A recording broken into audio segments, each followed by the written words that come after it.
도서관 단골 손님들의 전화수다방. 내가 빌린 책.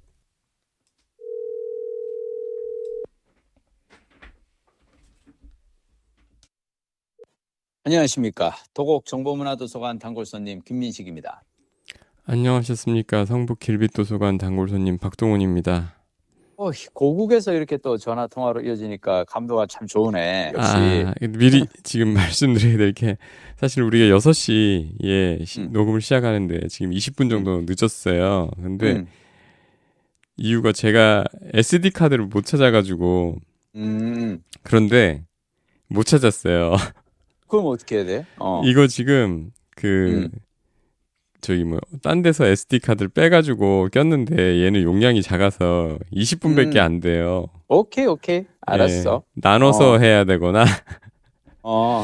그런 상황인데, 야, 멘붕이다. 왜 멘붕이네. 멘붕이냐면 예. 나는 오늘 아침에 4시 반에 일어나서 이제 오늘 어떤 얘기를 할까를 가지고 난 사실 이게 어제 저녁에 미리 다 원고를 준비를 해놨어요. 네, 오늘 무슨 얘기를 할까 네, 하고 이제 아침에 근데 4시 반에 딱 일어났는데 아니야 네. 나는 이 얘기를 좀 더 스펙터클하게 해야겠어라고 해서 내가 책 5권으로 뭐야. 찾아보는 걸륭제 이야기를 내가 준비를 했거든. 그러면서 아우, 1시간 동안 원고 작업을 쫙 하면서 그럼 내가 무슨 미치겠다. 생각이 드느냐면 야 이거 어떡하냐 오늘 이거 1시간 넘어갈 수도 있겠는데 다 하려면 라고 생각을 했는데 하필 오늘 같은 날 이 SD 카드가 또 괜찮아. 일부 일단 2부로? 1부, 2부로 일단 한번 해볼게요. 이게 네. 뭐냐면, 걸륭제 얘기를 내가 왜 갑자기 이렇게 꽂혔냐면, 대만, 이번 주가 제가 어, 대만에서 이제 그 고궁박물관을 가는데, 제가 여행 다닐 때 저의 테마 중 하나는 뭐냐면, 옛날에 가서 좋았던 곳을 꼭 다시 갑니다. 네. 그게 타이베이 고궁박물관이고요. 워낙 좋았기 때문에. 자, 그리고, 지난번에 안 갔던 곳을, 새로운 곳을 무조건 찾아갑니다. 어떻게든. 왜냐하면, 네.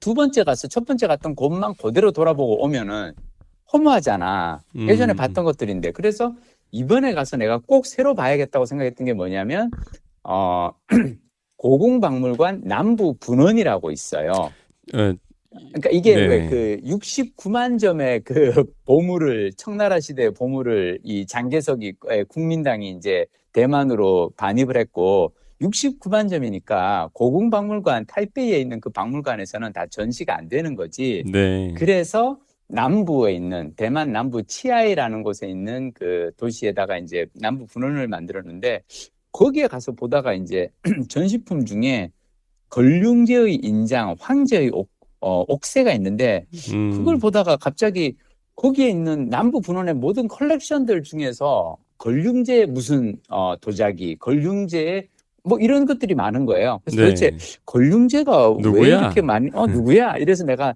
찾아봤다. 음, 그랬더니 걸륭제가 청나라 이 황제인데 어 청동기, 옥기, 자기, 서예, 범랑자기, 칠기 등의 예술품을 포함해서 100만 점이 넘는 보물을 모은 사람이에요, 이분이.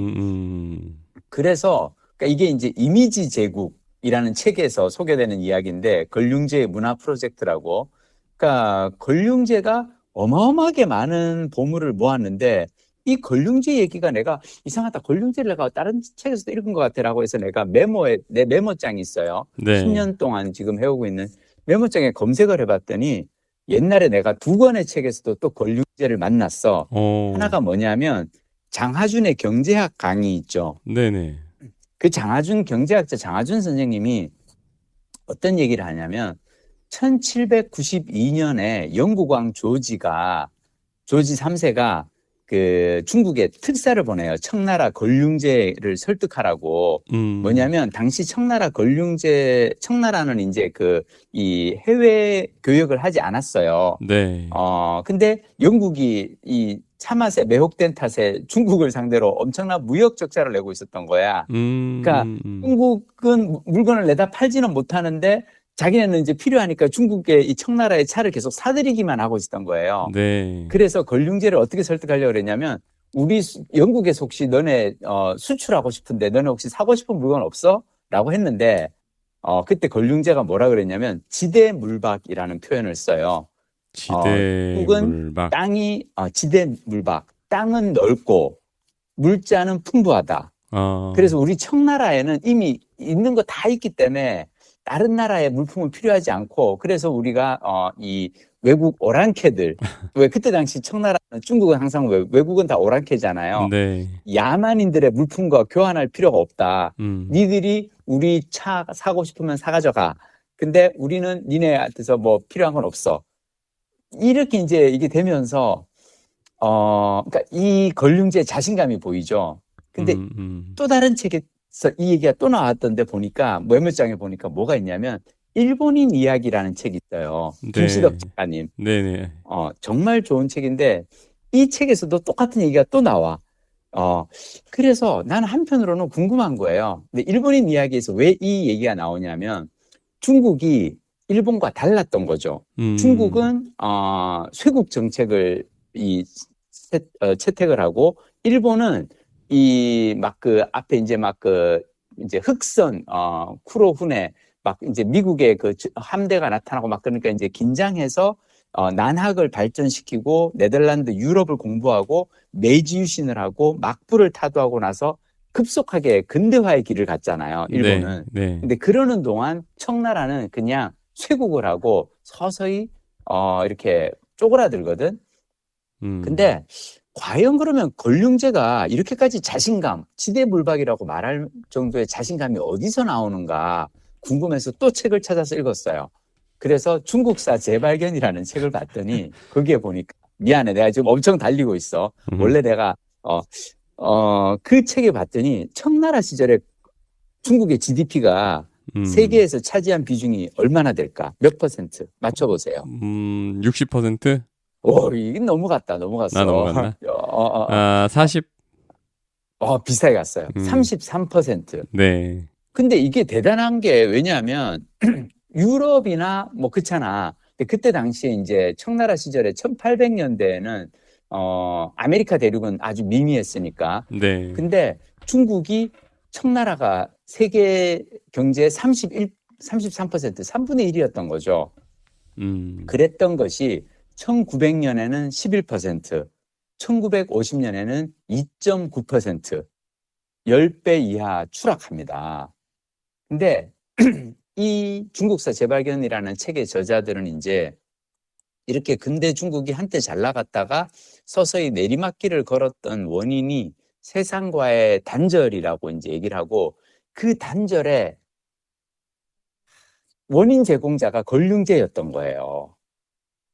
네, 그러니까 이 고궁박물관을 제가 이제 그 남부 분원도 갔다가 다시 또 이제 탈베이에 있는 고궁박물관 가면서 또 다시 한번 놀란 거는 그 시절에 정말 화려했거든. 네, 청나라의 문화와 예술이 화려하고 그 꽃피운 이 권륭제가 너무너무 자신만만했던 거지. 음, 근데 권륭제는 사실은 청나라 역사에서 이렇게 보면은 그 옹정제 사남이에요. 그러니까 할아버지가 강희제고 아버지가 옹정제고 청나라 6대 황제인데 이 시절을 흔히 이제 강건성세라고 해서 이제 청나라의 전성기를 이끌었던 황제거든요. 네. 이 권륭제의 별명이 뭐냐면 십전노인이에요. 십전노인이요? 십전노인. 음, 10번 싸워서 다 이겼어요. 어, 그리고 어, 정복 전쟁을 엄청나게 많이 하고 오랑캐들이 조금 저쪽에서 이렇게 국경 변방에서 오랑캐들이 뭔가 좀 사고를 친다 그러면 군사를 이끌고 가서 박살내버려. 10번 싸워서 10번 다 이겼다 그래서 십전 노인이고 그러니까 이분이 이제 심지어 가장 오래 장수한 황제예요. 음, 그러니까 음, 황제로 치세한 게 60년이 넘어가요. 오, 원래는 64년, 63년까지 갈 수도 있었는데 이분이 딱 60년이 되던 때 스스로 물러납니다. 음, 뭐냐면 자기 할아버지 옹정제의 아버지? 제위 기록을, 어, 아니지. 할아버지니까, 강희제? 강희제 음, 그 기록을 자기가 깰 수 없다라고 해서 스스로 물러나. 음, 자, 봐봐. 10번 싸워서 다 이기고 100만 점의 보물을 모으고 가장 오래 장수한 황제가 되면 누구라도 자만하지 않을까? 그러겠네. 이제 그래서 저는 사실은 걸륭제의 그 보물들을 보면서 너무 멋있고 막 하긴 한데 이분이 이렇게 잘 나갔기 때문에 그 이후에 후손들의 삶이 힘들어졌잖아요. 어, 너무 자신만만하게 영국이 왔을 때 이제 난 니들하고 상대 안 해. 여보세요? 그런 네, 미안 내가 네. 목이 잠깐 막혔어. 네. 그러니까 영국이 와서 우리 교역하자라고 했을 때 그 자신만만했던 어떤 그 모습으로 인해서 오히려 중국이 이제 세계 경제에서 조금씩 쪼그라드는데, 개인적으로 나는 이제 이 책들 읽으면서 했던 생각은 뭐냐면, 나는 십전 노인 걸륭제가 아니라 십권 노인 김민식이 되고 싶다라고 생각을 했어요. 잠깐만. 근데 10전 노인의 노인이 올드맨이에요? 그렇죠. 아, 이 사람이 나이 들어서 이제 스스로 이렇게 그 하면서 별명, 그거, 10권 노인은, 10권의 책을 낸 노인이 되는 게 나의 꿈이 됐어. 10권 노인. 아, 벌써 근데, 한 대여섯 권 내셨죠? 8권째 썼는데, 이야, 다 왔네. 아니야. 근데 사실은 더 궁극적인 거는 10년에 10권 쓰는 노인이 되는 게 꿈이에요. 네. 그러니까 매년 한 권씩 그냥, 죽을 때까지 쓰는 게 나의 꿈인데, 이게 왜 그러냐면, 10전 노인은 10번 싸워서 10번 다 이겼다는 건 그동안 적들이 많이 죽었을 거 아니야. 네. 그리고 우리 병사들도 고생을 좀 했겠지. 백성들도 고생을 좀 했겠지. 네. 나는 10권 노인이 된다는 거는 나만 고생하면 돼. 그 누구도 고생할 필요가 없어. 그러니까 나는 세상과 싸워서 이기는 노인이 아니라 나 자신과 싸워서 이기는 노인이 돼야겠다. 네. 뭐 그런 생각을 했고, 개인적으로 저는 대만 여행하면서 사실은 만나게 되는 가장 많은 이름은 순원이거든요. 아, 네. 손문. 네. 어디를 가든 그 손원에 그 이 호인 중산이 있어요. 중산공원, 중산공원. 중산대학교, 중산이 되게 많이 있는데, 네. 왜 이렇게 대만 사람들이 순원을 존경하나 봤더니, 걸륭제 이후에 청나라가 서서히 몰락해가고 결국 그래서 망했잖아요. 네. 근데 그 망한 중국이 다시 일어서게 된 그 시작이 순원이거든. 순원이 사실은 이제 청나라로부터 이제 다시 이제 저걸 하고 혁명을 해서 이제 왜 나중에 가고, 그리고 순원이 나중에 이제 일본과도 이제 싸우게 되는 어떤 그거. 근데 순원 다음으로 만나는 이름이 장개석이거든요. 아, 네. 그쵸. 왜냐하면 대만을 사실은 중화민국의 이제 총통이었고, 근데 나는 장개석을 이렇게 보면서 저 사람은 공과 과가 같이 있구나라고 생각을 했어요. 장개석은 사실은 중국 입장에서 보면은 엄청난 영웅이에요. 왜 그러냐면 일본과 싸워서 그 한 사람이거든. 네. 그러니까 특히나 장개석이 얼마나 일본과 잘 싸웠냐면, 원래는 일본이 와서 이제 중국을 대륙을 쳐들어왔을 때 일본이 이제 초전박살로 막 이렇게 나가다가 어디에서 막히냐면 장개석의 군대에서 막혀요. 근데 원래 장개석은 누구였냐면 그 순원 정부에서 그 군사학교 교장, 그러니까 순원의 국방부 장관 같은 사람인 거예요. 네. 근데 이제 순원이 아깝게 이제 딱 이렇게 막 청나라 이제 그 하고 혁명이 성공해서 드디어 이제 그걸 권력을 잡으려고 하는 순간 순원이 죽어요. 네. 이분이 너무 오래 이제 혁명만 하고 막 이렇게 해외 도피 다니고 고생만 하다가 죽고, 그 다음에 이어받은 사람이 이제 장개석인데, 이 장개석은 일본과 엄청나게 열심히 싸워요. 물론 그 8년간의 중일 전쟁으로 중국인이 3천만 명이 넘게 죽었어요. 아유, 전사자가. 전사자 스케일도 다르네. 그렇지. 근데 이때 일본군 역시 200만 명 넘게 죽어요. 아, 그래요? 그러니까 일본군도 꽤 많이 타격을 당했어. 그래서 이 장제스가 나중에 어느 만큼 잘 싸웠냐면, 그러니까 이제 그 일본군에게 계속 이제 타격을 입히니까 할 수 없이 일본이, 원래는 일본을 이제 장제스하고 전면전을 하고 빨리 끝내고 싶었거든. 근데 장제스는 계속 이렇게 만만디 전략, 중국이 왜 그거 잘하잖아. 그냥 만만디 전략으로 계속 이렇게 도망다니면서 일본군을 내륙으로 유인한 거예요. 그래가지고 결국은 이제 일본은 섬나라고 커다란 중국을 상대로 그 중국의 그 내륙 깊숙이 들어가는 거는 자살행위라고 생각했기 때문에 결국 일본은 그냥 중국의 해안선을 봉쇄한 다음에 장기전으로 가는데, 문제는 그 장기전에서 계속 막대한 전사자가 나오는 거예요. 네. 게다가 점령지에서 각지에서 이제 게릴라전이 나오고 막 그리고 그때 중국의 그 장개석의 국민당은 단순히 국민당뿐만 아니라 공산당이랑도 손을 잡잖아요. 네. 그리고 그때 중국에 있던 광복군 있잖아요. 아, 우리나라 네네. 대한민국 임시정부의 광복군까지도 장개석이랑 같이 손을 잡고 싸운단 말이야. 그러니까 피해가 점점점 커지니까 결국 나중에 일본은 어떻게 되냐면 아유 그냥 중국은 놔두고 물자가 풍부한 동남아시아를 그냥 정복하자. 이래서 동남아를 공략을 했거든요. 네. 그래서 왜 필리핀, 사이판 이런 쪽으로 가잖아요. 문제는 동남아의 식민지를 많이 누리고 있던 영국과 미국을 건드리게 돼버린 거지. 그냥 필리핀은 미국 식민지였고 막 이제 그래서 미국과 영국이 상대로 이제 싸워야 되니까 더 절망적인 상황이 됐고 그래서 결국은 이제 미국의 맹공을 받고 이제 일제가 패망하잖아요. 근데 제가 정말 사실 이번에 5권의 책을 읽었는데 그 중에 제일 재밌는 건 반전이 있는 동아시아사. 지난주에도 잠깐 지난주에 얘기했던 한번 얘기해 주셨던 살짝 얘기했던 그 권재원 작가님의 이 책이 너무 재밌는데 이 책에서 내가 딱 보고 깨달은 게 뭐냐면 사실 이게 우리는 일제가 패망한 게 미국이랑 싸워서 미국이 이겼기 때문이다라고 생각하는데 실은 중국과의 그 전쟁, 장개석이 공산당군과 그리고 한국의 그 이 독립전쟁, 그러니까 그 임시정부 그 광복군까지 아울러서 싸우는 그 중국과의 전쟁이 장기전으로 들어간 순간 사실은 패망이 시작되었다는 거죠. 일본의 패망이.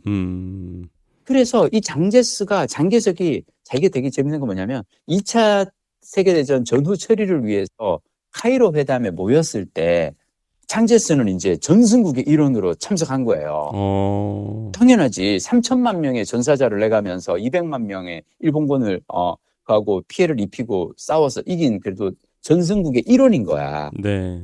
근데 이때 장제스가 카이로 회담에서 한 얘기가 주장이 뭐냐?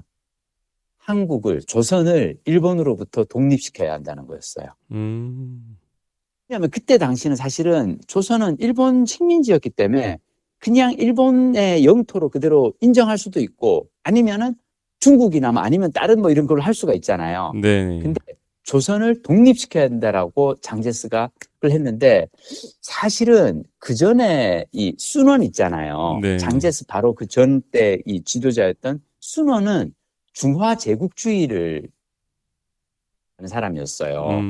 그래서 순원은 조선이 청나라의 영토의 일부라고 생각했던 사람이야. 중화 제국주의는. 만약 순원이 그대로 살아있었고 순원이 만약 카이로 회담에 갔으면은 조선을 일본으로부터 독립시키고 청나라, 이 중국의 일부로 편입시켜야 한다고 주장했을 수도 있어요. 네. 근데 장제스는 조선을 독립시켜야 한다고 얘기를 했어. 왜 그랬을까? 장개석이 특별히 우리에게 인심을 쓴 게 아니라 상하이와 충칭에서 대한민국 임시정부와 광복군이 장개석을 도와서 일본과 싸웠기 때문에 그러니까 대한민국의 독립의지를 인정하고 간복했기 때문인 거죠. 네. 그래서 저는 이제 이번 여행하면서 왜냐하면 장개석이라는 사람은 사실 대만의 현대사에 보면 많은 비극을 안긴 사람이거든요. 네. 대만 사람들 학살도 많이 하고 막 계엄령 선포하고 수십 년 동안 독재 정치를 했던 사람이고 근데 이 장개석이 우리나라로 봐서는 은인이었던 거지. 전혀 몰랐던 얘기네요. 전혀 몰랐던 얘기예요. 그죠? 근데 나는 이번에 가서 걸륭제부터 보다가 왜냐하면 나는 그 고궁박물관을 보면서 어쩜 이렇게 많은 보물들을 모을 수 있었을까를 생각을 하다가 걸륭제가 궁금해졌고 걸륭제가 이렇게 잘 나갔던 시절이 있었는데 오히려 그 걸륭제 독단으로 인해서 청나라가 쪼그라들었는데 이 쪼그라든 청나라가 결국은 일본에 의해서 패망하기 직전까지 몰려갔는데 결국 그 중국을 일본으로부터 지켜낸 사람은 순원과 장개석인데 이 두 사람이 조선을 바라보는 입장이 달랐던 거예요. 순원은 중화 제국주의라서 조선이 청나라의 영토로 다시 일본으로부터 빼앗아서 청나라의 일원이 된다라고 생각했던 사람이고 장개석은 광복군과 함께 싸우면서 일본과 함께 싸우면서 조선의 독립을 인정한 사람이고 20초 와, 이 남았습니다. 흐름이 어? 20초 남았습니다. 이 흐름을 보면서 너무 재밌었고 그래서 저는 여행과 독서가 이어지는 즐거운 이야기 앞으로도 이어가겠습니다. 2부에서 뵙겠습니다.